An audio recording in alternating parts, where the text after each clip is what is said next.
this morning? About 4:20 this morning, police attended a single vehicle collision on Belconnen Way in Page. On arrival, police identified a vehicle had left the road and had hit a tree on the side of the road. Unfortunately, that collision resulted in the death of the driver and some minor injuries to his passenger.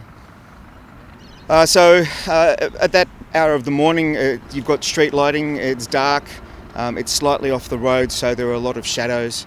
Approaching the vehicle, there was significant damage to the driver's side of the car, and there's a sense of a vehicle having a collision with a tree at a reasonable speed.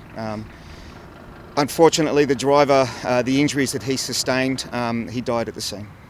Do you guys have any ideas at this stage of the cause? It's very early into the investigation. The collision investigation reconstruction team will put together a picture of the events that led up to the collision, and they'll be looking at a number of things, including the driver, the vehicle, the speed, all of the things that might have contributed to the incident.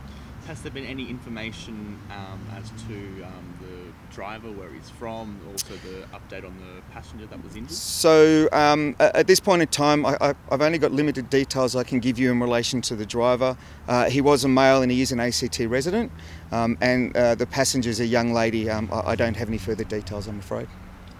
And in terms of the lady that you've just mentioned, the passenger, how was she? I believe she was taken to Canberra Hospital.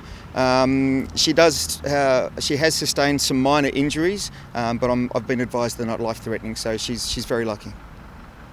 Look, it's quite remarkable. The damage to the vehicle was substantial, and the injuries to the driver obviously caused his death.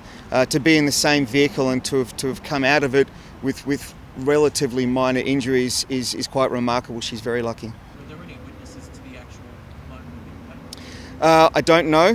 What I do know is that police, when they attended, were approached by a number of witnesses from the immediate area, and obviously we put a call out to the public for anyone that might be able to help our investigation, whether they have CCTV, dashcam, and they happen to have been in the area. Any information we receive that can help tell us what happened would be greatly appreciated. How are those witnesses coping with what they've seen? Look, very shaken. I spoke to one gentleman who approached us after he'd gone back into his house, and he was trying to understand what happened, and the biggest concern he had was that he felt like that he wasn't able to help. In collisions of this nature and the injuries the driver sustained, unfortunately, he was dead at the scene. It's very traumatic to the witnesses, traumatic to the community, and traumatic to the emergency services that respond. If anyone's affected adversely by this, speak to your GP, contact police. We can put you in contact with support services and someone that can sit down and speak to you and make sure that you're okay.